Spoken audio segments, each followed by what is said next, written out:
For thy violence against thy brother Jacob, shame shall cover thee, and thou shalt be cut off forever. And that's taken from Obadiah, verse 10. I want to start by giving all the praises, glory, and honor unto Yahweh Ba'Shem, Yahweh Shah Ba'Shem, Rahu Kakwadash, double honor to my teachers, the elder apostles who rule well, and as always, peace and salutations to all the fellow laborers of the hopeful elect tabernacle of David, scattered throughout the four corners of the earth. And there's just more information that exposes Esau's violent, hateful history against the children of Israel, you so-called Negroes, Latinos, and Native Americans. And what I have on the screen is a piece from Reuters covering a school site where the remains of 215 children were found. 215 dead children, deceased. All right, and they didn't suffer their bodies to be put in graves, of course. All right. So this is more of shameful history of Esau coming out. All right, he's further being exposed that inquisition is being made because this man is on his way out, man. He's getting ready to be cast down and brought to judgment. All right. And before I even read into the lesson, let me get a quick scripture, because none of this history is going unnoticed. It's all coming out, and really it can't be hidden. All right, let's go to Luke 8:17, and these are the words of Yahweh Shai. This is Luke 8:17, and it says, "For nothing is secret that shall not be made manifest, neither anything hid that shall not be known and come abroad. And all your violent dealings, your heinous crimes against the children of Israel, the saints, well, now, these different things are becoming known and it's coming abroad. All right? This is the reason why J. Rockefeller said the internet should have never been invented, because, it serves as a gift and a curse for you. Okay? And all this information is now coming out. It's further exposing you devils, all right, for who you really are. All right, so anyway, let's go to the article. This is from Reuters, and let's go down and let's just read some of it. And after this, because this is dealing with the tribe of Gad, which, Gad and the northern tribes, they came over here to the New World, back during the time of the king of Assyria in the 8th century BC. All right, you can read about that account in 2nd Ezra, the 13th chapter, how they came over here, how they had that council among themselves, of going to a country where never mankind dwelt. So, to be established in a land where they can keep their customs and laws, without having to deal with the possibility of another enemy nation conquering them. All right.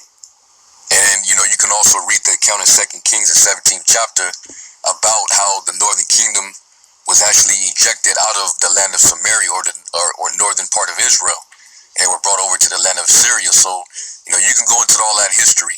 All right. And there's a lot of information, a plethora of information. You can go into the archaeology, you can go into documented history, historians, and they'll give you the scoop on how the Native Americans, spoke, different broken dialects of Hebrew, and also had, Hebrew artifacts, discovered amongst them. So the Native Americans are, without a shadow of a doubt, they're Israelites. So this is actual history dealing with Native Americans, which happen to be Israelites up there in Canada. All right, so I'm going to read it. It says, the remains of 215 children, some as young as 3 years old, were found at the site of a former residential school for indigenous children, a discovery Canadian Prime Minister Justin Trudeau described as heartbreaking on Friday. All right, and this is your answer. This is what your forefathers did. All right, Isaiah 14:21, prepare slaughter for his children for the iniquity of their fathers, man. All right, and now with all this history being discovered, you're now going to complain of an ungodly father because you're going to be reproached for his sake. They passed that tab down to you, and now all this information is coming out, and now you want to seek to please the poor.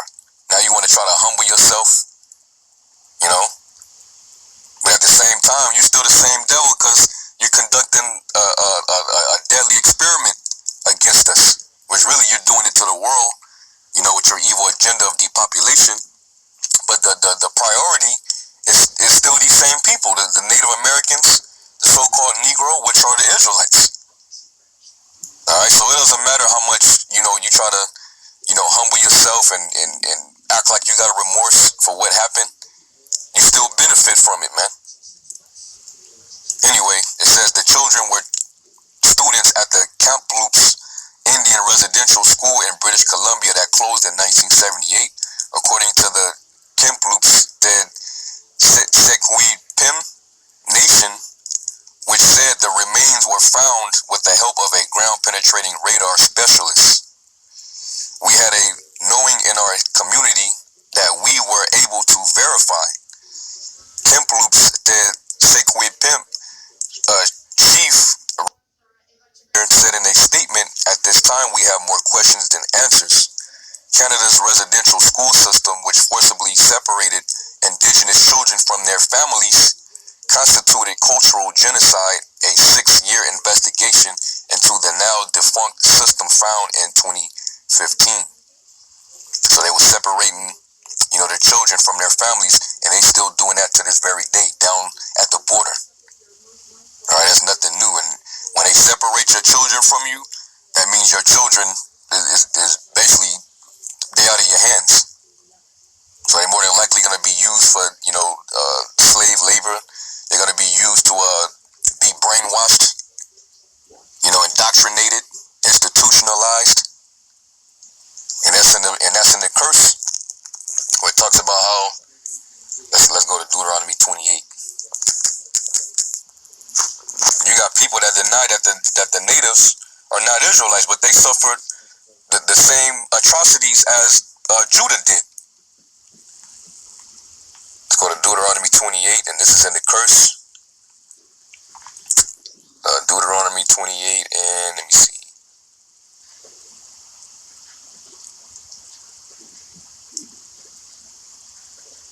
Yeah, Deuteronomy 28 and 32. And it says, thy sons and thy daughters shall be given unto another people, and thine eyes shall look and fail with longing for them all the day long, and there shall be no might in thy hand. You see? And that's basically what happened, man. Okay? And the Lord basically, you know, took, you know, the might out of Gad's hands, because at one point, you know, they were strong, and they had these wars with Esau, and Esau was getting his ass kicked. But then, you know, according to the blessing, you know, he was blessed with the sword. It said, by thy sword shalt thou live. So he was able to overpower Gad with the sword. And that's why in Genesis it says that, you know, Gad, you know, a troop shall overcome him. But at the last, you know, he's going to overcome, meaning he's going to ultimately, you know, get the victory. I see. And a remnant of them is going to get that victory through this ministry, through this truth. And you got a lot of Gadite brothers that are in the different camps. Certain brothers that look like they can pass for Judah, but are actually Gadites. All right, and Reubenites. Okay. So anyway, let's go back to the article. Actually, no. I think there was another verse dealing with how, Deuteronomy 28 and 41, it says, thou shalt beget sons and daughters, but thou shalt not enjoy them, for they shall go into captivity. All right, so there it is. So Gad, they suffered the curses too. So going back, it says,